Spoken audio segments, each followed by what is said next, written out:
Well, hello everyone and welcome back to the Fallout Gaming Major All-Stars Tournament. Event taking place in Malaysia. We got the 100K prize pool that's going to be crowdfunded from the ticket you now can purchase in the Dota store to show your support. And, well, we are in the NA Qualifier semifinals today, and we are going to be into our second series. I know we got a lot of numbers coming your way, but this is going to be a best-of-3 matchup between Leviathan and Team eHug. Winner going to be moving on to face Team Fire in the finals. And we just saw Team Fire take down Team Complexity, and then the winner of that matchup is going to be the one team to qualify and go to that land in Malaysia. So a lot on the line here as we get underway, and bringing you the coverage, of course, is going to be the Beyond the Summit crew. Myself, KotLGuy, helping out from my small little studio in New York City, and I got joining me remotely some good friends here. It's going to be David Blaze casting, as well as Mr. KartDota on the stats. So Blaze, here we are for Leviathan versus eHug, and well, I gotta imagine this could be anyone's game. eHug have been rolling with a couple of sweet stand-ins and having Trouf and Yawar, and this time, believe it or not, Yawar in the drafting seat, and Leviathan, who have been a team notoriously known for playing a lot of that troll and pudge from time to time. They have found a groove, just kind of sticking with the current meta, and they've pulled together some wins. So between these two, Blaze, who do you got? Reserve time. That is a really tough call. Looking at how eHug performed yesterday, I would actually maybe give them a slight edge, but it would just be slight. I mean, it's still a lot of unpredictability about the coordination of Team eHug, running their stand-in lineup, and just kind of pulling in that pub star status, to be honest. Like, we saw some amazing play from them, and as far as the matches go, I would say the more convincing win was the 2-0 that they pulled out over Not Today, but you know, I mean, anything can happen. It is going to be a very highly contended matchup, and I'm sure that both teams put in a lot of time to research their opponents here. We can already see it a bit in the bans. Then we see the Troll and Axe being banned out, and that's going to change up a little bit about how Leviathan open up the playing field here. They often like to put Shredder on the Troll, but are not going to be given that option. Instead, go for some very powerful nukers. Finger of Death, you got a lot from the Lightning God as well, and yeah, they're going to be already looking for early kills and a lot of mid-game presence. I feel like the way that Leviathan have been doing things and kind of just, I don't want to say like conforming, but they've been doing what pretty much most teams have been doing with the meta and not really doing what they used to, where they played Troll when most didn't. They have Shredder do that Radiant Core Wraith King, and of course Jenkins on his pesky either off-lane pudge or pulling pudge. I feel like that's something they've put on side for now, but I would not be surprised if they pull it out of their back pocket in a big match where maybe a team could be caught off guard once more. And that's what brought them a lot of success in their run through the Summit too. I wouldn't be surprised if it's something they go back to once more. But for now, they've opened up pretty standard. They get their Lion and their Zeus, and Team eHug get the next best option for support, as it seems, in the Vengeful Spirit here. But we still have a lot of prime options, and just like in the last series, they have been putting a little bit more into maybe they're getting their primary off-lane grab, and that is going to indeed be the clockwork right here for eHug. Very, very interesting indeed. We did see interesting performance from MJW on two key heroes. Yesterday we saw the Bat Rider as well as the Doom, and both those were really about singling somebody out and getting good disables on them. The Clockwork can inhibit enemies in the same fashion. It's a lot more vector-based. You have to make sure that you have the clear shot, but when you engage long range, you have a lot of potential to just pull somebody out of position. It's going to force Zeus to go for a first item force staff, something that he generally doesn't want to go, compared to like building up his Soul Ring, Bloodstone, Magic Wand, Arcane Core, and then maybe going for, I don't know, a Blink, a Eul's, Veil of Discord Rush I've even seen. But he has to go for Staff as his first major item now, and that gives Clockwork a little bit better tempo. Venja is going to have some good range of initiation as well with the Wave of Terror swap. It means that Leviathan have to be constantly calculating their position and considering if they're safe or not. It also makes it very difficult to pick up a final core hero, as there are a lot of heroes that can be picked off just by being caught inside the cogs. Sorry, I briefly showed everyone my in-house league client. I wanted to bring it up because I know that some of these players on Team eHug are actually ranked at the top of the ladder for the current NEL February season. Just a lot of these players, especially on eHug, it's just funny because these are very opposite kind of teams. Leviathan, I don't want to say like they seem to be like the goody two-shoes, and eHug are kind of the bad boys, but you know, Leviathan are like, they work on their scrims, they have a future game house plan where they're going to go in boot camp, they want to do it, you know, that kind of that style, where eHug, These are just raw, talented players who love to do the old NEL grind. Iron sharpens iron. They just constantly go in the gritty. MJW has been a formidable wreck house off-lane presence for so long. He's currently number 6 on the NEL ladder. Trouse at number 3. So these guys just show a lot of effort and muscle when they constantly play against these powerhouse, talented players. I mean, this is, of course, where your Arteezes, your Zais, your Sumails, you know, potentially your future Yawars have just come from, and they just show so much raw talent. So it's nice to see these two teams clash, and even according to Dota 2 Lounge, they match up on paper at least 50-50. So I'm really excited about this matchup. But let's go ahead and talk about the bans as we progress. Leviathan ban out, of course, respect to Yawar and that Morphling play he's been pulling out from time to time. They get rid of him and the Drow. And for the side of eHug, they remove the Slark, and they don't want to risk that pesky 5th pick Jenkins Brood. So they eliminate the Brood at this moment. So with that, we're going to move into the mid lane picking phase. Leviathan still have a lot to go for here. Typically getting their Shredder hero at this point. They don't like to reserve it really to the end unless they're kind of, you know, building all the way around it, but they like to get their core right at this point usually. Yeah, most definitely. Shredder is definitely going to be looking for his pickup here. Phantom Assassin still a decent option, but they will round up their support pool. So they do have the mid laner as well as the 2 supports, and it's pretty transparent how that's going to be landing. There is the potential of the aggro try, but that's about the only risk factor here for Team eHug in what they're drafting up against. But yeah, you couldn't have described it more interestingly as far as Leviathan and eHug. I mean, Leviathan, they really, like, they show that they want to play as a team. And Team eHug, they just want to be star-studded. I mean, he's now kind of living in the shadow of his younger brother. That's going to feel pretty interesting. But I think that he's a standout player. It can make some really cool things happen. And yeah, just across the board, I have some high expectation from both sides. But just think about what this would mean to them to be able to qualify for the $100,000 LAN tournament. And just going there and being able to not only play on behalf of their country, but also for a lot of potential cash prize. I mean, that really is how you break it out and go from this kind of tier 2-ish status to something that really is a force to be reckoned with. And of course, you got your multi-talented Trouf. I mean, just early today, he was casting with Mott and Dota Pit, and now he's playing in the Fallout Majors. So, you know, definitely knows what he's talking about when he's casting, and now he gets to sit into the player seat here for eHug, and they're, you know, going to be one of those teams that are looking to succeed as long as they can. And if they don't succeed, there is potential that they could kind of disperse or throw together a new ragtag punch. But for now, they got a good thing going, so hopefully they do stick with it. There's going to be Shredder's grab. It is going to be the PA, something he'd been falling back on from time to time. Good cap closer. Even if he gets caught out from Clockwork, should be able to hold his own, and this forces Team eHug to maybe pick up something that can help burst past that blur.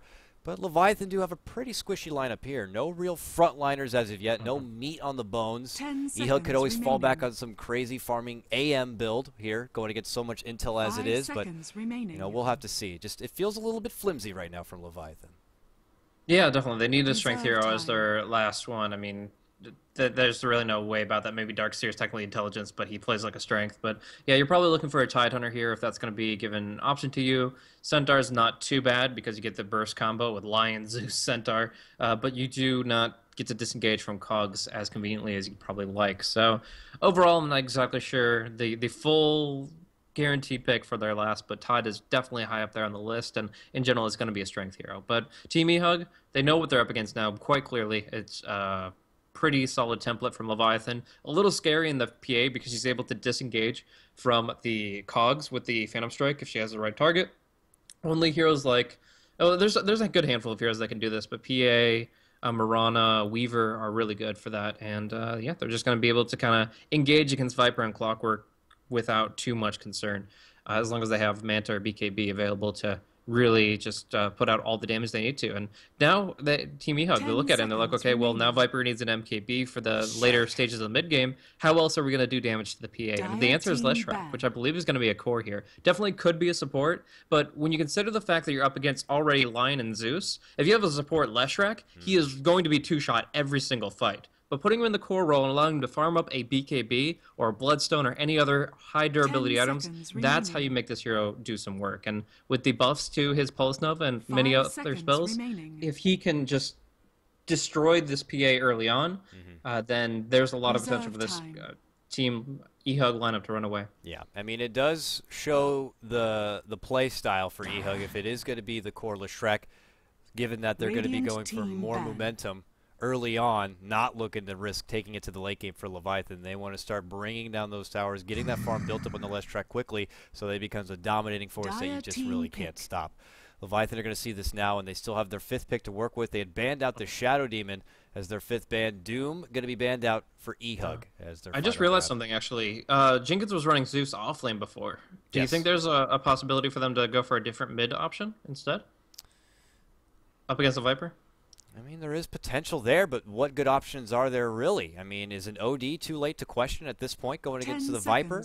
A Razor was another potential head-to-head option going against the Viper back in the day, but we don't see that a whole lot anymore with the playstyle as it is, and Leviathan don't seem ones to really push towers. Lion, Zeus, Rubik, not really the best at it. They can clear some waves, but taking down the structures is a bit of a different order, so I don't know. I'm not too sure, to be honest with you. I like Magnus, honestly. I think Magnus could do a lot of work with this team.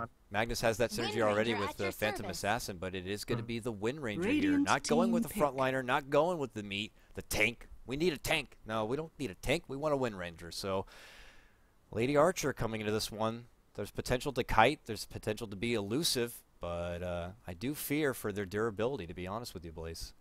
Yeah, I actually think that if Leshrac is able to play a core role here, get free farm, and get a BKB at the time that he wants to, he can destroy this game. I mean, the actual health pool of all these heroes is quite limited, but they're not going to go that route. They're going to go Venge Leshrac is their support stunning combo, and Yawar is running this Necrophos. So a lot of potential to take one hero out of the fight for additional 30 seconds, and with just one hero dead, they can force objectives. Maybe 1 or 2 points in Diabolic Edict, 1 point in Vengeance Aura. That's going to be enough for them to push Tier 1 towers after getting a Reaper kill.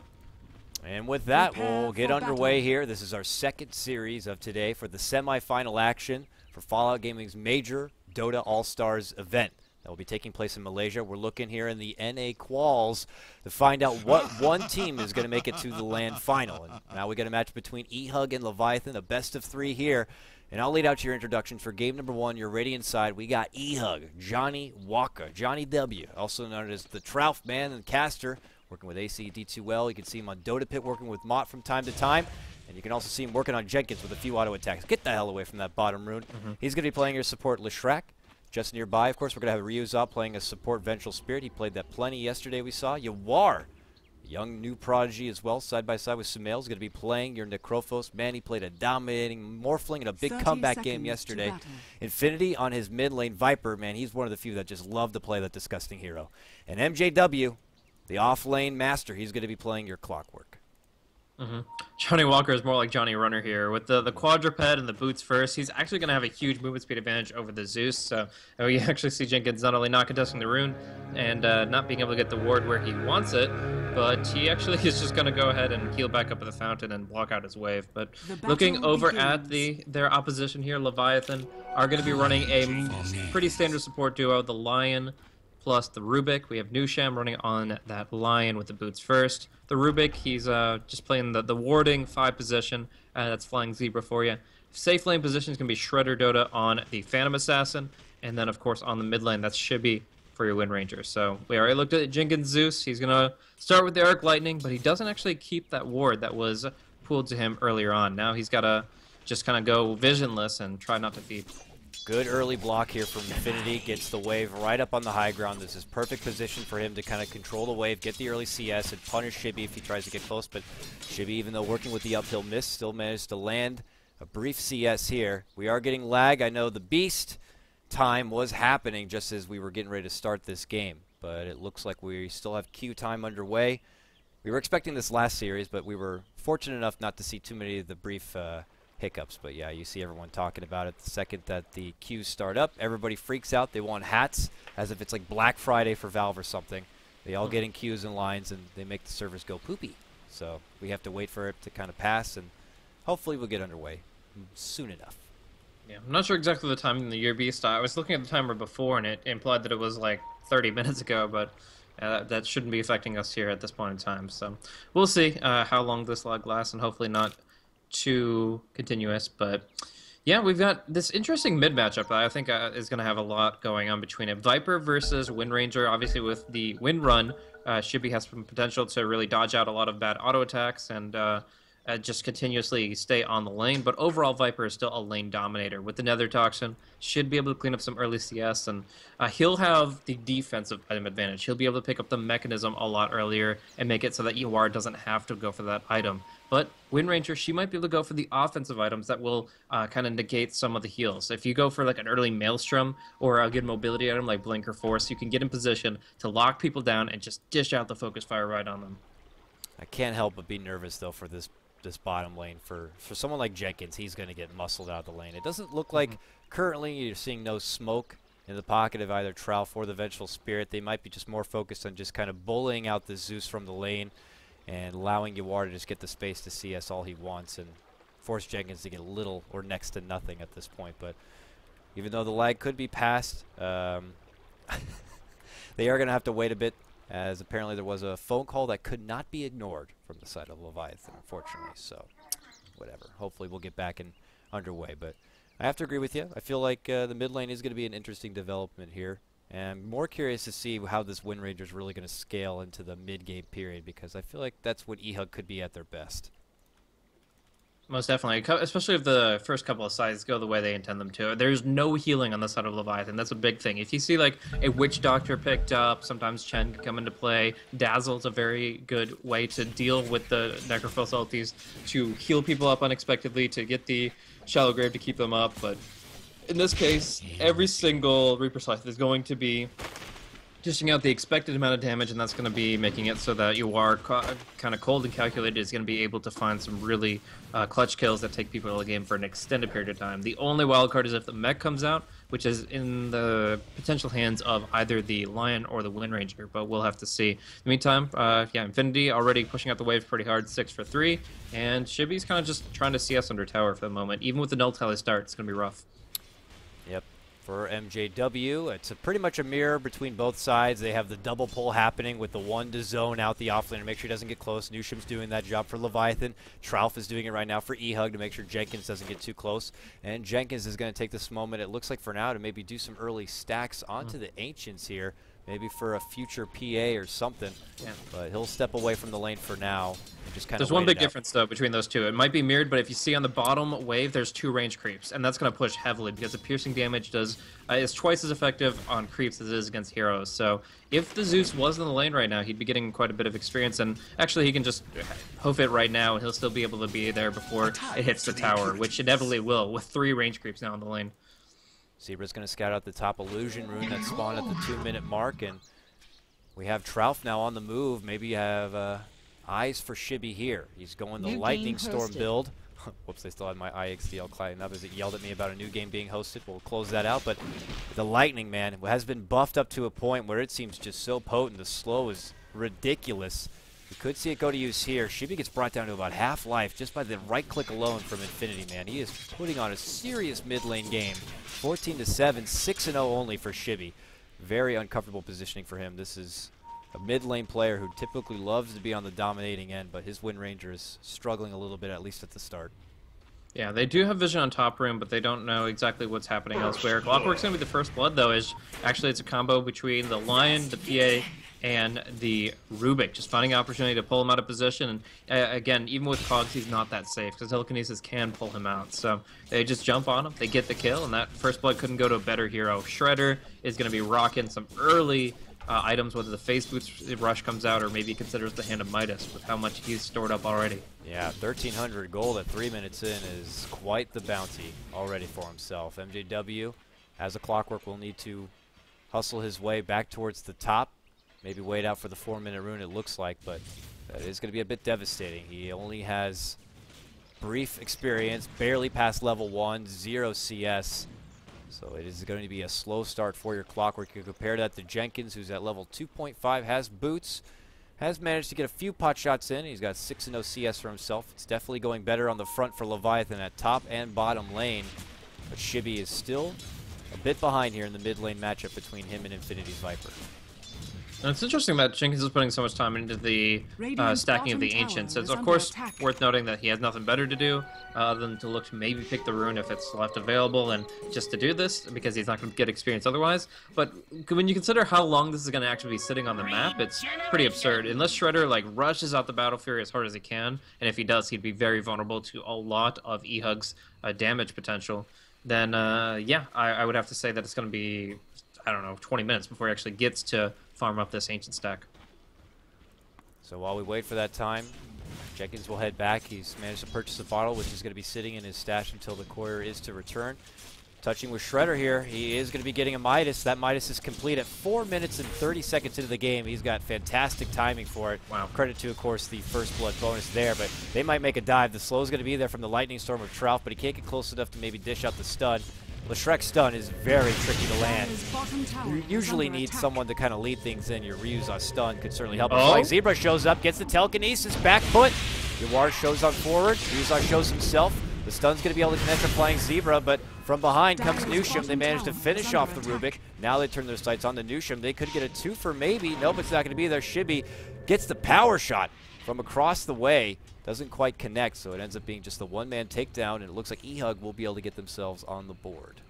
Yeah, that was a really good TP from Nusham, getting the double stun there and potentially allowing them to disengage. But the Rubik, I won't say pathing on that one, but I will say that he walked in a way that made it more likely for him to fall, and that unfortunately means that there is going to be a kill going on the board for eHug. But we're going to see Jenkins try to go for some D-warding. That's just not going to happen in the bottom lane. You can lightning bolt that all you want, but Yawar is not going to let you get anywhere near it. And if he drops any lower, he's going to be in Reaver Scythe range.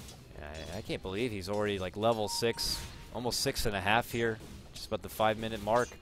And he's got 1,400 gold, 1,500 gold. Curious to see where he looks to take it. Up and above, though, telekinesis lift, throw back. You get the stun very nicely there onto Infinity. Oh, that splitter not going to connect from Trout. Rubik's able to walk away. Those boots certainly helping him hightail it on out of there and away from any sort of lockdown. And just in time for a nice little single pull, at least for now. So, bit of a trade, a little bit of footsie. No one able to commit and spill any blood, unfortunately. Yeah. I'm actually trying to think about how Yawar actually got that much experience, and it must have been some really good movement from the supports to not leech at all and constantly pulling. Because actually look at it, he's ahead of the Phantom Assassin, who has gotten 2 Midas transmutes off at this point in the game.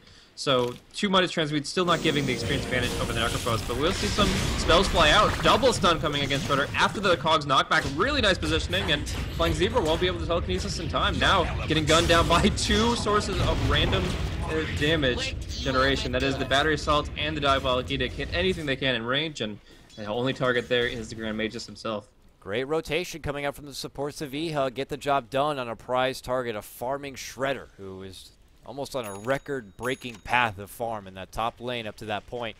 They needed that desperate kill. MJW leads the way with a good placement of the Cogs. Gets bumped back. And like you said, the double stun. He had no mana even to work with at that point. Makes for easy execution. Now eHug are going to be ahead after being down the first blood, or now up 3-1. Yep, so right now PA has a pretty big shopping list, so although the Midas will set her back temporarily, it's not going to really help her first item get online, but it will certainly help her second one. So if she can build up both Battle Fury and BKB at appropriate timing, she's going to be really involved. If she just got one or the other, either she's leaving the Ancients on the field for a very long time, or she's just dying to a lot of abilities. So we'll see how she progresses, but getting the Midas so fast is just allowing her, even though this might not be the most synergistic item with the heroes, for she already has plenty of attack speed and she's already very squishy, she will be able to build up a very nice core and get closer to that level 16 crit. Double damage. Runes spawn. Shibby's going to grab the bottom bounty, and that leaves Trout with a little blue Baradiddy rune. He's going to take himself back towards the mid lane. He's managed to put himself up to level 5 now. And he's going clear into the 1-1-3 get up right now of Lightning Storm. I'm curious to see if he decides to level up the Edict for maybe more objective push potential, or if he wants to get that Split Earth built up more so they can have that extra lockdown hand in hand with the Magic Missile. Anything you're kind of wagering here for your Lysrek get up, Blaze? I mean, Earnest Shadows is going to be fine for right now. FY, I goes for the Midas after one survivability item, and that's perfectly fine. But the Blink Dagger is probably going to be the item that actually gets him more involved here. It is not great against Zeus, unfortunately, but You know, them's the breaks. You can't always maneuver the way you want to in fights, but any way that he gets in a position to cast his abilities the way he wants to is going to be great. And right now, he's not taking anything off the map. He's just jungling, and yeah, he gets the Inner Shadows at a perfectly fine time. Actually, really good item on Intelligence Heroes. Most people see the strength, they're like, okay, well, that's who I buy it on. But honestly, most of the time, the supports are the one that benefit more from that HP increase, and they have more intelligence to increase that Sage's Mask regen. So it's going to be really nice for him if he can start building some kills and start getting some souls online. That's why it's good for someone like Wisp. You get the best of both worlds, your strength and your support. And you get the pleasure of, you know, sharing that wealth with a tether. Earn a Shadows. Get it while you can. But enough with that shameless earned promotion. It's just more Vipers still dominating mid lane, him neck and neck with Yawar's and Necrophos at 69 CS apiece, plus you're counting 27 denies. Infinity is at level 9 now. You look at Shibby, level 8, one full level ahead. He is going to have a really strong head start here. He got the Midas as well. Already 2 Midases now complete on the side of eHug. Both teams preparing for the long haul in this game. And it's very interesting. The Clockwork had such a bad lane. MJW's like, I'm not going to be able to do anything this game, guys, unless you help me out. So he gets the safe lane farm. This is one possession Clockwork suddenly as the Necrophos takes to the jungle. With the 3 points in Sadist, if the increased attack speed from the Midas and the Treads, he's actually able to jungle very efficiently, and this is going to still put him at a great time to build up towards Blink or Aghanim Scepter, and the Clockwork actually gets to come online. It's the best of both worlds. He needs to get that level 6, though. Being able to have that initiation certainly would help out, and you're looking at that. He's at 5.5. Jenkins is about to be level 7, so he already has his Thunder God's Wrath online and at the ready. His global presence will be a factor, something that eHug cannot underestimate. Not till they get a little bit more as far as, I don't know. This is the kind of game, maybe you consider getting a pipe at some point if you're eHug. But as far as pipe holders go, maybe a Clock. Maybe your Leshrek, Viper even could consider it right now, but a mech is also a good option. I'm just curious to see who's going to itemize for what on the side of eHug at this point, because you have a lot of different candidates for a lot of different items. Mech could be either on the Necrophos or the Viper. Either could get piped, or they could go more assault build-up. Daggett, Blink. We'll have to see.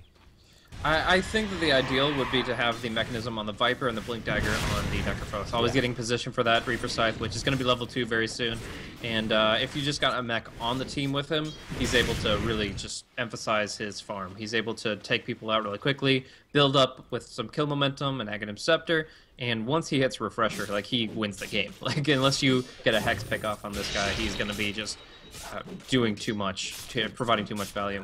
But yeah, it's 2 Midases against 1. PA might have gotten hers earlier, but now the is under attack. Double factor makes it so that the timing isn't as important as the quantity of transmutes. And yeah, we're gonna have to see Leviathan kind of make some plays happen, because right now we see a significant net worth lead for eHug in this laning stage, and that's going to continue to accumulate if the status quo remains. Yeah, they'll continue to build on up, and I wouldn't also be surprised if eHug just looked to kind of turn up the tempo a little bit. They could play it safe and comfortable and just take advantage of what guaranteed farm they'll get, comfortably farming on their side of the river, plus the advantage of accelerating it with not 1 but 2 different Midases already. I feel like this is going to be more of a team that look to try to push the tempo a bit if they'd like. I mean, you already got the Leshrek on your team, and as I say that, they pop the smoke. So if they want to get something going, it looks like they have eyes potentially on the mid lane. A lead-in hook shot could be potential guaranteed death here for Shibby. I hope all hands could be on the deck here for Leviathan to TP towards this mid lane and help out, though. Yeah, the one thing is Flying Zebra is still level 5.5. If the fight breaks out, even with a TP scroll, he's not going to be able to do enough. He doesn't have level 6, but there it is. Missed hook and a Thunder God's Wrath to scout everything out. They're just going to go for kind of a standard push. Unfortunate there for MJW. Couldn't get the connection with that hook shot, so Shibby's going to be fine. And as they push mid lane, he dishes out the power shot to try to slow them down, but here comes the Edict. They slowly try to wither away this tier 1. It forces out the early glyph, and rotations are potentially coming. They ping out and see that Shredder's nearby, and it looks like eHug are going to pull back. We'll see if they try to make another go with this new creep wave, and it looks like that will be the case here. They have started something, and they are not looking to finish until they get that tower down. Yeah, they have now that the fortification is forced out, this Diabolic Edict is going to do a lot of work. It kind of was weighted through for the first one, but the second one will do full damage, and it looks like they won't even need it. The Nether Toxin right clicks should give them the last hit, but no! Double damage. Shibby is superior to that passive, and he's going to be able to take a very important tower kill off the table. Yep, very convenient to have that boost in damage to secure the easy deny. And taken away that farm from eHug. They invested a little bit of extra effort to make sure they could finish off that tier 1, and the reward might have not quite been worth it. So for now, they step away, maybe use their Midases a bit, and we'll wait out the 14-minute rune, which will be a bounty there on the bottom.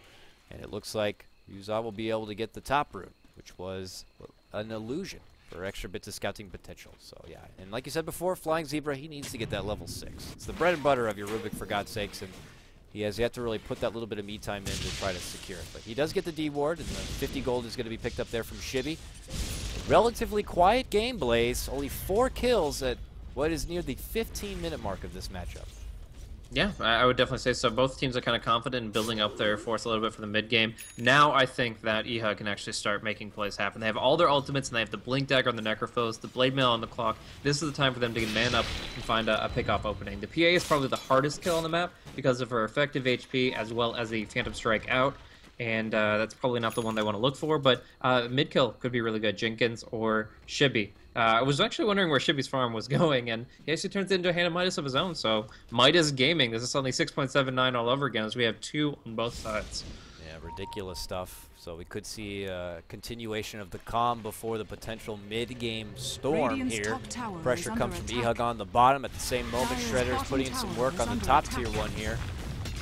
Both teams spread out a bit. Ryuza will be on the scene to help defend side by side with Yawar. Touching base with him, he does have that Blink Dagger. Already 1,300 gold. Now built up. Where do we take it from here for Necrophos? Do we go right for the Agnums to try to delete out of the game someone like your PA? The only other alternative build-up I've seen once or twice, I've seen a Dagon, just to get that a little extra oomph before you drop the Reapers, but they have a team that already brings that damage output. So yeah, Aghanims is pretty much the guaranteed item progression here. BKB would not be too bad, considering Leviathan's lineup, though, and I think Havosa has run that a couple times as well. So we'll see if that's going to be the case. I've also seen a Bloodstone from time to time. There was a period there, I know, when Secret first really unveiled that whole Wisp Necrophos era. We've seen a lot of teams kind of tamper with it, like Cloud9, and they've changed their build style up quite a bit. But Necrophos back in good fashion here for eHug, as Yawar looks to put it to strong use. Hasn't really done a lot personally. You know, haven't seen the big Reaper Scythe fly from the skies quite yet. But nice big stack here potentially on the side to farm with in the near future. There's a lot of side gold to build up. Plus you got stacks, of course, on the side of Leviathan. For now, seems a bit of a split match between both sides. I mean, give credit maybe a little bit more to eHug. They had both their Midases online a little bit sooner, but with one swift fight, things could change pretty dramatically here. It's just as far as which team has the potential to fight sooner before the other. And Shredder's actually getting there. With the Hand of Midas being out so early, not only does he have the Dominator, but he's moving towards that BKB very quickly. Again, no ancient stacks farms for him, but he is able to actually do a lot of work when that BKB is online. I mean, the only thing he really has to be worried about is just being controlled too much. The Nether Swap and Viper Strike, as well as the Hookshot Hogs, can all control his position in the wrong circumstance. So as long as he minds his positioning, the BKB should allow him to actually get really involved. And he will try for the stack here, but the 1 point in Blur is not going to make it that easy. So he'll go to work on that, having the Leech to work with and Flying Zebra nearby to get a few early shots in to help bring down the creeps a little bit quicker. Yawar picks up the Ghost Scepter for now. A bit extra defense in case he does get approached by Shredder. This is one of those heroes, similar like Bristleback, where they thrive most on long-winded fights, getting out more and more of that heal and that nuke, being into the fray and into the mix so that he can get off the most optimal ultimate win possible. Ghost Scepter certainly can help that out when you got someone in your grill. Oh, they see him now. Perfect time to have this ward up. They're going to go in with a hook shot, and this could be huge. The Observer ward scouting out. They have to push out the wave casually in order to get there in time. Yeah. And Shredder might get wind of it. They see Yawar rotating, but he's got that Blink Scythe. Oh, God. He's going to blink. Get that. See you later. No! Annihilated. Shredder. Stolen. Out from the game. Reaper Scythe is stolen from Zebra, but still, they lose their prized PA at the account of a very, very wonderful ward placed by eHug. The Imba ward, as many call it. Really is just a little bit too good, but yeah, Ryuza putting it out at the right time. They're going to get the tier 2 completely off of that. Like a fortification could come, you can try to counter push, arc lightning, power shot, whatever, but in the end, your PA is down for 46 more seconds. The tier 2 is dead. Easy work, plus they pull out the TPs to head back towards mid. Swaps there, they want Shibby. Magic Missile will connect, but he's a little too far at this point. MJW will not be able to get close enough with his level 1 hook shot to make the jump in. So Shibby will be safe for now. But we had waited quite a while for that first engagement. Nothing too crazy. It's not long and elaborate. Just a nice little scout-out vision. Allows them to get the sweet pick. And PA is going to be away from her precious farm for quite a while.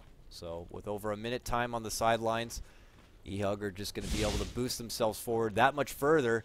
Yawar, after picking up the Ghost Scepter, already has about 2k gold farmed up. So we'll look to see where he takes it from here as he goes back to his farm rotation here. It's about 20 minutes in, only 5 kills.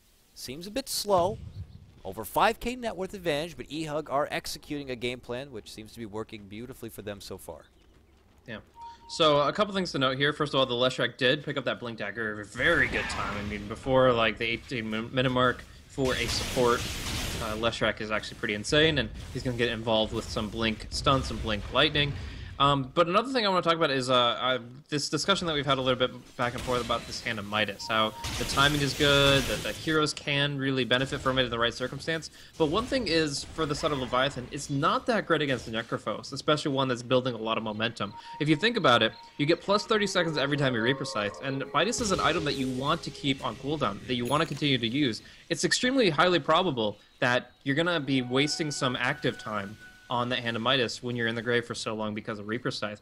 Along with that, another major reason that Midas is picked up is because it builds reliable gold instead of unreliable, which allows you to buy back more often. This is actually the reason Nature's Prophet picked it up every single game he could when he was most prevalent. Obviously that's changed a bit since then, but in general the idea is there. Midases give you essentially one free buyback a game, as well as fueling your general item progression. But in this case, with an Agadam's Necrophos going to be coming out in no time at all, it would seem, this actually means that the reliable gold isn't all that valuable, and the Midas time is still definitely a factor. Rubik's Spellsteal will be timing out here, and it really doesn't seem like Leviathan are in a position to take any objectives. I mean, they don't have an initiator beyond the Blink Lion. Yeah, it's rough time right now. They have anti-initiation in Jenkins and Zeus, but he's been 0-0-0. Shibby's been 0-0-0 as far as KDA.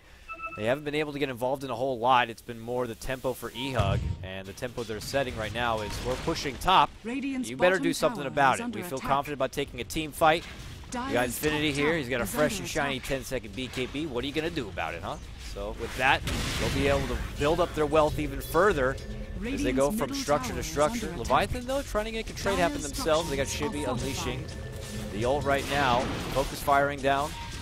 Mid-tier 1, Shredder there to help out. This could be an even trade, but the hook shot comes in from MJW. Catches Shibby with a very nice telekinesis, plus 4 staff coming out from Shibby will save him. And they make their retreat, just in case. Zoning ult comes out from Jenkins with the Zeus. So it ends up being a tier 1 takedown on top. Leviathan don't get to finish off their tier 1 mid, but it's not quite low enough for deny range for eHug. Yeah, but at this point, we were looking at the general map, and we see that there are no tier 1s down in favor of Leviathan. They're going to be quickly losing control of their western half of their jungle, and they're going to be suppressed a little bit as far as farm. Caged in, as it were. And, I mean, we talked about the range of initiation in the draft. You've got soon to be a rank 2 ultimate on Clockwork. You've got the Blink Dagger on the Necrophos and the Leshrac, who also has BOTs. Movement speed's great on this hero, and the global presence is going to be awesome. But we will see a quick pickoff here onto Ryuzai. He's trying to D-ward, and Blink Hex puts him in his place. So close to getting that ward. 15 life on it left, but it will live. So they know the sentry's there. They zap, they see it, and they eliminate it. So just a small handover from eHug, just a simple little support, trying to do his ward duty. Nothing too devastating for eHug at this point, as they continue to build up that net worth in that farm. And 50, speaking of the net worth, is at the top of the charts on his Viper. That BKB now, Yasha could build up the Manta if he wants. The right click of Viper now is already a durable hero as he is, but the right click can come through and be that much more significant, because they certainly need to dish out that initial burst in damage to allow Yawar to finish things up. And well, he's got the ultimate orb, and potentially this could either be the Scotty get up for max stats, max gains, or he could be going for a sheep. Yeah, I think it'll be the Hex. Essentially, the game plan here is to have the Refresher, the E-Blade, and the Scythe, all 3. And then you could just go for some crazy plays where you jump in, drop your ulti, use your items, and do it twice over with all the mana you could possibly need. So there's a lot of potential there. The only other alternative is it could be a Linked Sphere, but there's so many quick, easy spells to cast to break that. I just don't see it. Mana Drain will break it easy. Zeus's spells, not bad. And even Fade Bolt, you're willing to throw that one down the drain to make sure of it. Even 2 Force Staffs. I talked about this earlier, but Force Staffs were forced out ×2. One on Wind Ranger, one on Zeus, to disengage from the Clockwork, so he's not going to guarantee kills with a hook shot, but it's nevertheless not a Linken's game. All right, with the smoke out right now, Leviathan looking to cross paths with anyone. They see the stacking process here, but they're not finding any eHug members quite yet. They see the Vengeful in mid lane, but they're not quite sure exactly where the rest of the eHug are. They're more on the other side of the jungle, so they don't find what they want, and it looks like Shredder might try to just stake the stacked Ancients instead to get a little bit of something out of it. Looks like he will be able to.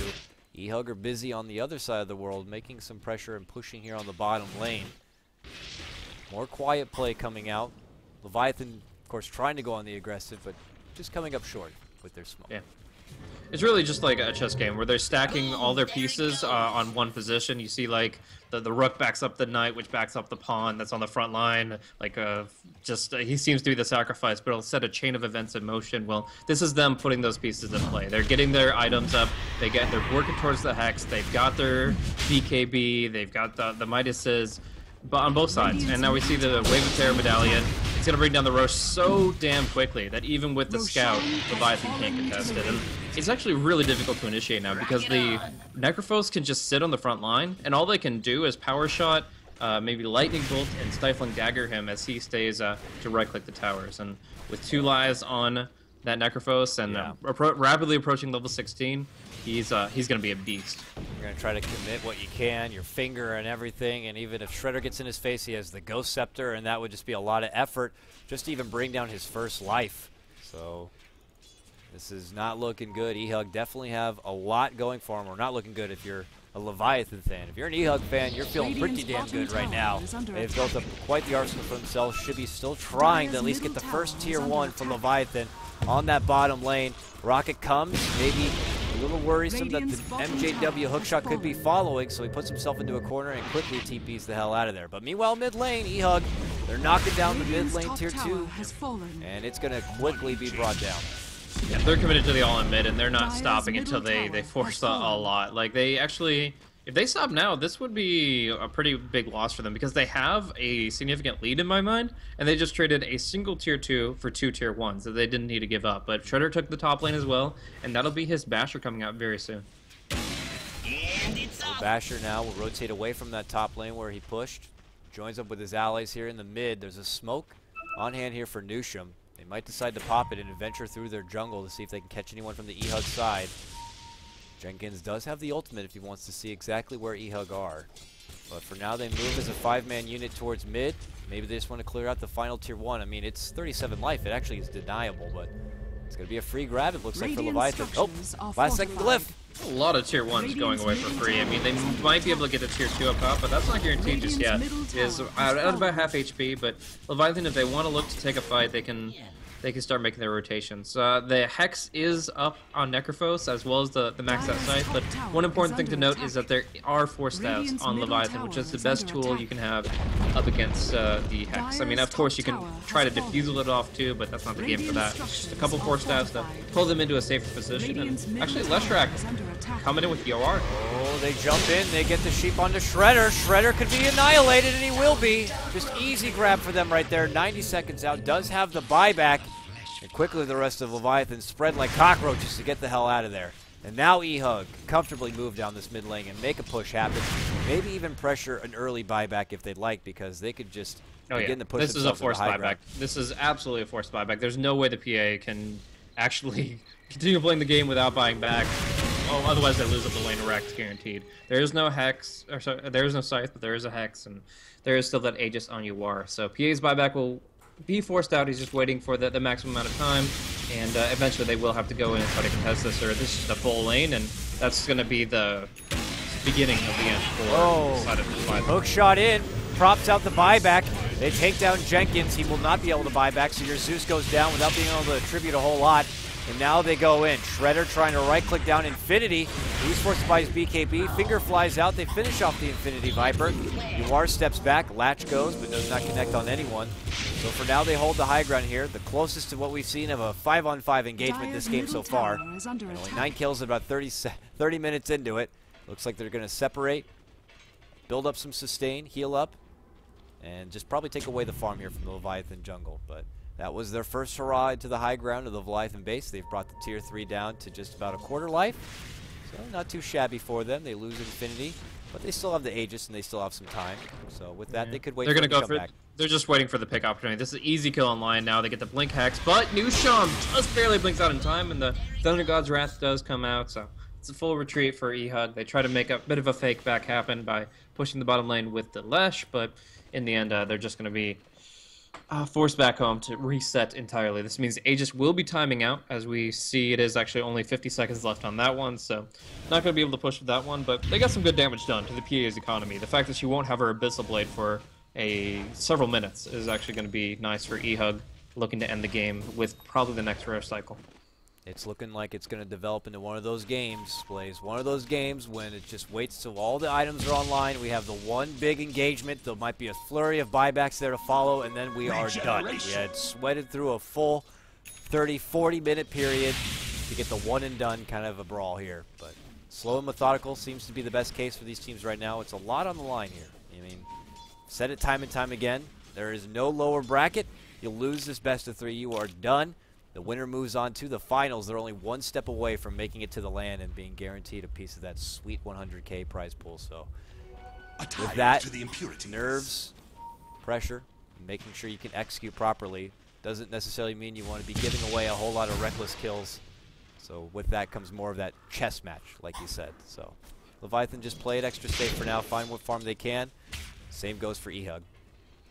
I think it's extremely probable this is going to come down to one fight. It's going to be very, like, climactic and then anticlimactic, or just, like, jumps in, one person dies, and if they can't get back into it, if Shredder gets picked off, like, that will be the game, straight up. So it can be a very black and white thing. It can just completely catch somebody off guard. Now we see some wards coming out from Ryuza.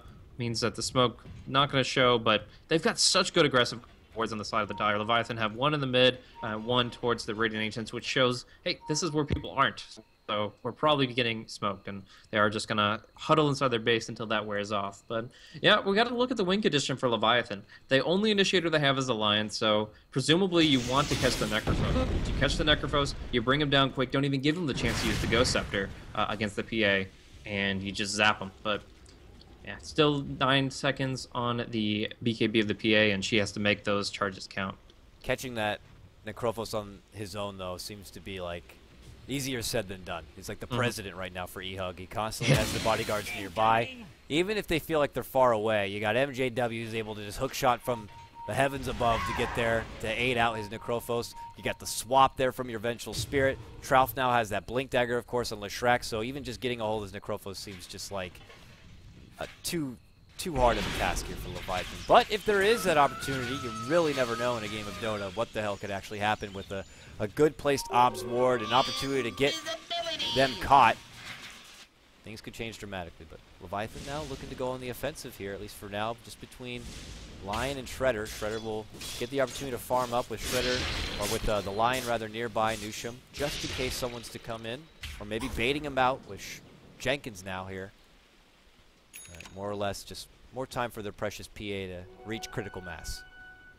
Yep, and Chibi goes for the Hex call. This could have been either the Linkets or the Hex. The Linkets would have been really good against the Necrophos, so with his Hex and his Reaper Scythe, but it is not going to be that item of choice. It is going to be the Sheepstick, which creates more opening for them to find those game-winning pickoffs, but it's still so hard because they're relying on the Hex of the Lion, the Hex of the Wind Ranger to win them the game, and I feel that eHug just has more to fall back on. They don't have this game won, but they have so many more ways to win this game than to lose it, because of the fact that Necrophos, now with this Aghanim Scepter, can just delete somebody. You get one pick, and they won't be able to defend your high ground push. The Tier 3 already down to 300 HP, and yeah, one mistake could tip Leviathan to the edge. I gotta tell you, I honestly wouldn't have minded seeing the Lincoln Sphere pickup. I mean, now you got your Ags complete on your War. If Shredder gets caught with that, he is just done. No buyback whatsoever. And so having the aid of the Lincolns, even if it was on Shibby, to throw it onto Shredder certainly could help. They don't have a lot to proc the Lincolns. They would have to commit like a Viper Strike or Magic Missile. But as for most other options, it doesn't seem like it'd be too easy. But we'll have to see, especially if a BKB is going to be involved. But I don't know. Got to be very careful with your PA at this point. This Necrophos is just looking like quite the beast at this point. He's got almost all of his Necro tools at the ready. Yeah. Roche is going to be up in what looks like about 30 seconds time. This might be when we finally see some action here. The real nitty-gritty, the meat of this sweet, delicious meal. We've been teased with early thin dinner mitts. We want some real action here. 6-3 for God's sakes at 35 minutes in. Yeah, but every moment tense. I mean, there's so much weighing on each movement here, and both teams really intent on making it through these qualifiers to that $100,000 land event, and they see each other as the stepping stones in the roadway to victory. So right now, I'm actually enjoying it, to be honest. Obviously, it's only 9 kills to 34. There will be some that are crying for blood and a 5v5 all mid right now, but I really feel the tension, and I think that each move is very carefully calculated. Trouf knows, being a caster himself, there's only so much you can put into, okay, they're moving here, they're going to get the farm. Tremendous I could do that for hours and hours. Don't underestimate. Tremendous CS brought in on the top lane. High octane action happening here. Look at Trouf just rip apart this creep wave. Unbelievable. Yeah, I had to get a little bit of hype. His farm's insane, dude. Trouf's got no Midas on the left track, mind you. He was one of the heroes that didn't go Midas, and yet he's rocking the Blink, Yules, BOTs, and looking for the Axe. Like, that's insane. All right, here we go, Leviathan. They're like, okay, you want some action? We're going to smoke it up.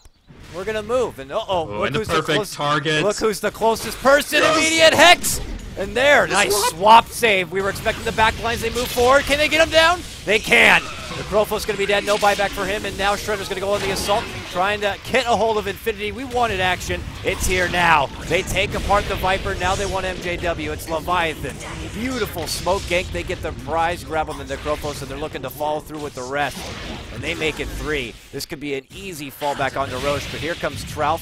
Ryuza trying to hold them in their position and maybe lock them down. They do manage to get Flying Zebra as he steps back to create space. Trouf with the double.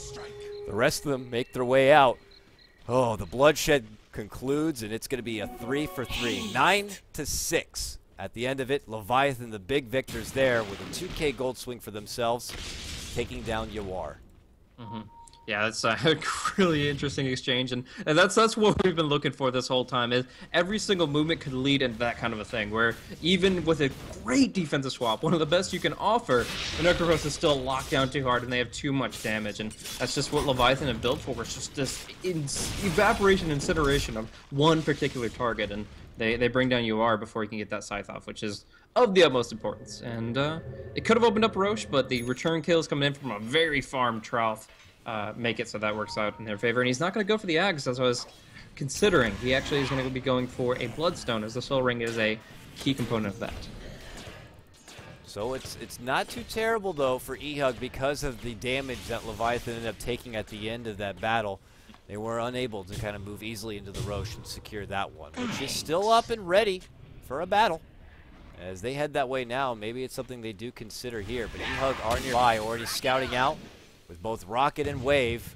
But it's just too late. Already Leviathan on the scene. Here they go looking to smoke forward. They maybe want Infinity. Yawar would be the prize target. They got the scout. They move forward. They get the Hex once more. Follow through stun. They annihilate and take apart the Vengeful Spirit. Yawar moves himself to the back lines to find safety.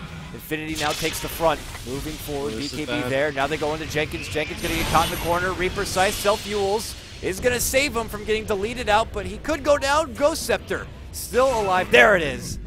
Trouf able to get the cherry on top with that Lightning Storm. They end up trading 2 for 1 as far as supports. And now it's going to be eHug who are able to move into the pit. They couldn't quite get a hold of Yawar and finish him off, so this time it's going to be eHug who come out on top. Yeah, but still that BKB use is the big thing here, and Shredder I don't think can go in the pit. He wants to, but even with Power Shot Vision, oh, Johnny's just going to jump right in. Trouf says, no sir, None of these shenanigans. I'm up here on the high ground, and I'm going to keep you out. I'm zoning while the rest are doing their job, and with the Shackle Shot not connecting, this will be the roast to eHug, even without the Vengeance amplification. Now, they didn't see the Gem of True Sight dropped over in this region here that was dropped by the Lion when he did fall to the Clockwork, but even still, like, they have map control with this Aegis, and they make it so that Leviathan risks so much more, and it looks like they will not stop. I'm sure Infinity will find it. He's farming creeps, so he has to keep his camera on his character rather than the final destination. Please, please, Infinity. You are? Anyone? Bueller? Oh my gosh. No problem, guys. Just a gem. We were too cool for that.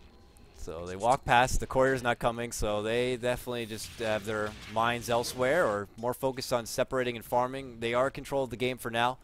Leviathan don't know that their gem is, you know, picked up, not picked up yet. They just probably assume it's gone. And for the first time this game, there's the biggest swell advantage for eHug. Now press past. I mean, just like that, it's a 10K net worth lead for eHug. Just ridiculous how it goes from like 0 to 60 in a finger snap. It's just ridiculous.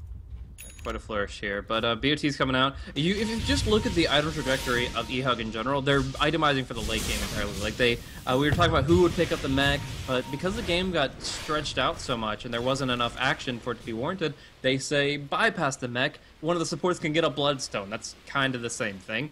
And yeah, it just makes it so that essentially they can go for this late game item trajectory. I mean, Yuar will be running most of these items in the late game. He'll upgrade the Ghost Saber to the E-Blade, the Treads to the BOTs, and he'll pick up one more item, probably the Refresher, and then he's done. Infinity. He's rocking BKB, MKB, BOTs, and Manta. All of those good for pretty much the entire length of the game. So, Gem of True Sight, you know, that's one of our 25 item slots. We just can't be bothered. Certainly not. So it's still parks there for now. Ryuzai is nearby, grabs up the sweet little bounty rune. But the momentum is for eHug right now. They got the Aegis for Infinity, and they will begin to push this top lane. MJW there and nearby. Scout it on out for now. Bottom lane. Uh-oh, Shibby gets caught. Yules prevents him from TPing away. Follow through with the stun. Not going to quite catch.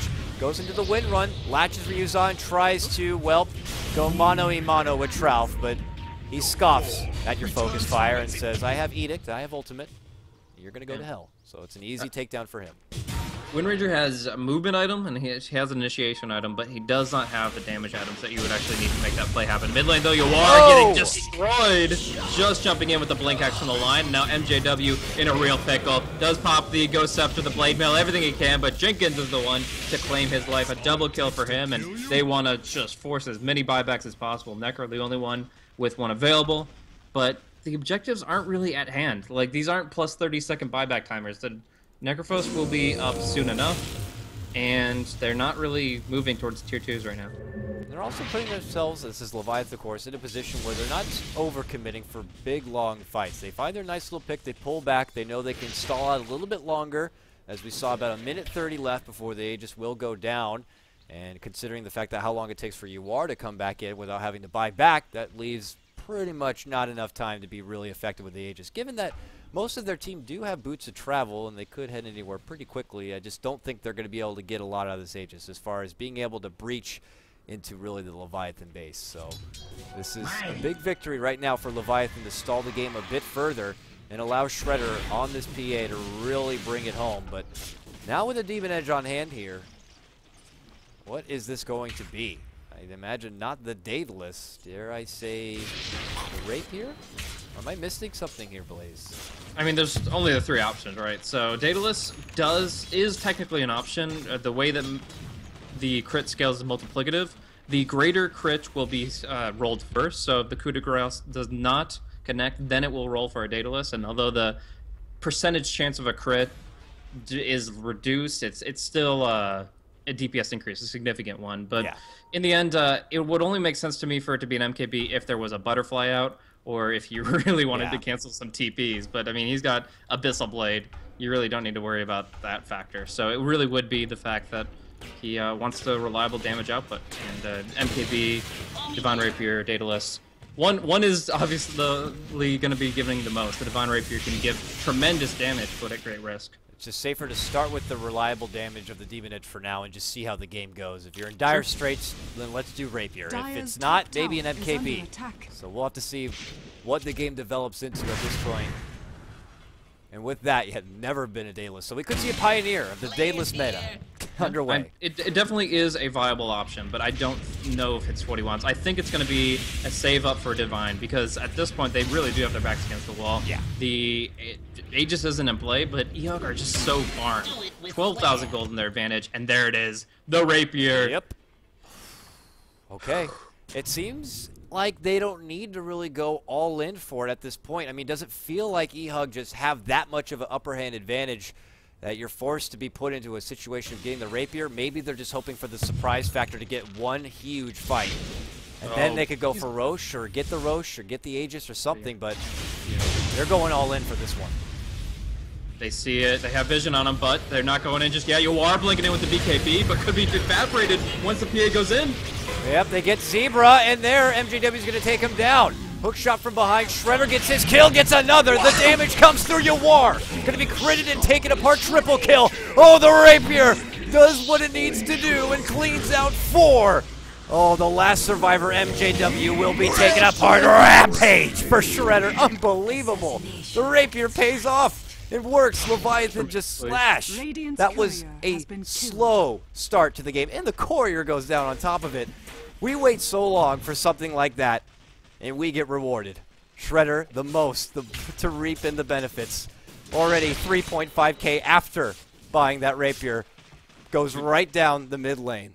Dude, look at the cosmetic swords that are littering the base now. Each one of them is just about over 2,300 damage on those crits. One of them wasn't a crit kill, but the rest were very clean. Nice ones from that Arcana cosmetic, and yeah, just littering the battlefield with body bags and going in. This is a stylish way to win, and I honestly think that it was a necessary play, but obviously it's paid off already. And what's the risk that the Viper gets the Rapier? Like, there's no actual really hard right clicker that will be able to use it in any way near the capacity the PA can. Unbelievable gamble. Works out for Leviathan. Living on the edge of the RNG life, I suppose, but it just certainly catches eHug off guard. The brash amount of damage coming their way. And with that, they are only able to follow up with the tier 2 and a tier 3 takedown.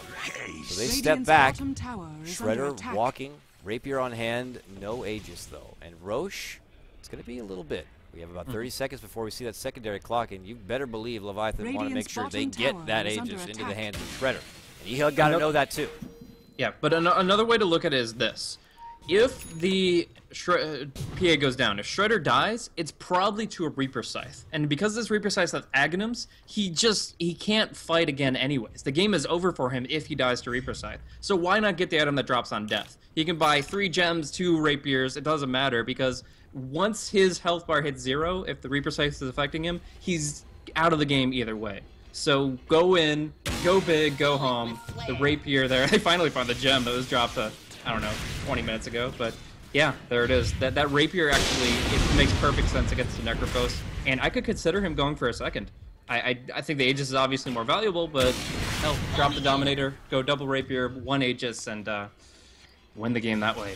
And that was a very necessary pickup, and with no comparative risk. He loses the game either way if he does go down. Unbelievable. Now eHug forced to press the tempo here on the bottom lane, smoke up and move on forward. Would love to get that pick. There's a swap back. Jenkins, quick reaction. Blink puts him back towards his allies. BKB actually going to be popped from Infinity. But they're afraid of the PA. They're just terrified to actually commit to an engagement. If they're not actually all hitting onto the Phantom Assassin, they don't feel confident in the fights, and there's a smoke play coming out. They forced a BKB, or it just happened to be popped, and as a result, they're going to go in. Here comes Leviathan, smoked up to go back the other way. We need more time for Roche. A minute or so left on the Roche clock, but they are confident. Leviathan leading out the front, seeing if maybe even just a flimsy little support could just be a one-hit knockout here for Shredder. but Radiant's top tower employing is under attack. Applying the buddy-buddy system here. Want to be very close, within arm's reach of each other, just in case something does that would be a pop tribute. up. It's actually pretty sad that the Roche time is as it is. If the Roche was up right now, that's Leviathan's game to win because they have that second life. They have that one-up mushroom. But here, the Roche is still going to be ticking a little bit, and eventually eHug will be able to push out their lanes and look to contest. This is going to be the Roche fight to end all Roche fights. Could look to finish out the Satanic, but he needs to also make sure he reserves that buyback at the ready, just in case. He does go down. The Rapier hits the deck. Could come back. Still has plenty of damage to work with on top of this Rapier. But for now, they're just going to plant themselves nearby the Roche, scouting. You see even eHug, MJW constantly dishing out the rockets and waiting. There it is. Nusham scouts it out. They know it's here. eHug need to wait a bit. But they're on the scene here. They're heading that way. Trouf going to be the first one on the front charge. Oh, he's stuck? They don't know. I don't know if they know it. No, he'll blink out. He'll blink out in the end, and Jenkins is actually the one in the awkward position here. But I actually am almost of the opinion that the Necrophos should Reaper Scythe the PA during her BKB. It's still a good 1.5 second stun, though you won't get the damage out of it unless you use it at the very last part of the BKB. If you hookshot and you Reapers this PA, you can actually wait that time out. Oh man, jump in, double stun, double kill. But he gets the high ground. Ryu's gonna live, gonna go to the other side of the ancient stack, but to get the stun on Infinity. Right clicks, fly on through, barely able to live, stepping back. You are on the low ground. Nusham stuck up and above. But meanwhile, you can see Shredder, very low Reaper. They got him. He is gonna be down and deleted. No buyback. Rapier on the deck, and now it's Yawar with the double kill. The Rapier now picked up from Infinity. They will be the ones to move into the Roche pit and claim this game and take it back. Nusham trying to get away. Triple kill. Yawar. It's eHug bringing the game right back as they clear out. It forces the buyback from Rubik, but they are going to be doing this without Shredder. eHug just took this game back. This is gone. This is just, unless Jenkins makes the biggest play you've ever seen, but even with the low HP, Infinity just hits too hard. He's going to finish off Jenkins. Jenkins tries to make the play happen. He will live with the Ghost Scepter, but at what cost? The Roche will fall, Infinity will get the Aegis, and with it, the Rapier is covered. There it is. Aegis going to be grabbed. Rapier with security now at this point. Flying Zebra going to be taken down. Jenkins thereafter. MJW continues to stalk him out. He needs to try to create space and slow them down, though, at this point. Meanwhile, up and above, Trouf get a hold of Shibby and takes him down. Nusham going to be low. He goes down thereafter. Everyone hits the deck. Only a Jenkins alive. Very wounded. Has to head back and heal on up. And we still have over a minute before Shredder can even come back into the game. The Reaper Slice just came back up. Yawar has another Reapers available to delete another hero. It's just such an insane spell at level 16 with the Aghanims upgrade, and it is winning them this game. The Rapier, it almost did it for them. They do go for the all-in at the last final midnight hour, but there it is. The good game, well played. Even a PA Rampage with a Divine Rapier is not enough to stop eHug as they take game one of this best of 3. Necro, what a hero.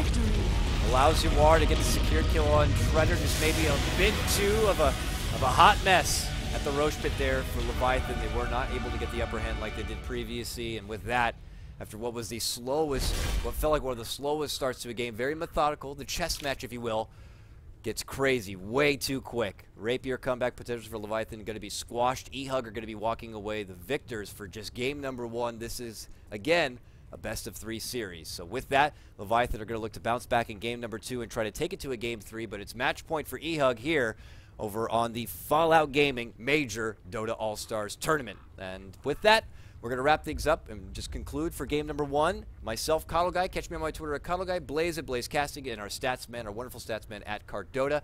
Stay tuned here for game number 2, which should be coming up in a couple of moments. Be right back.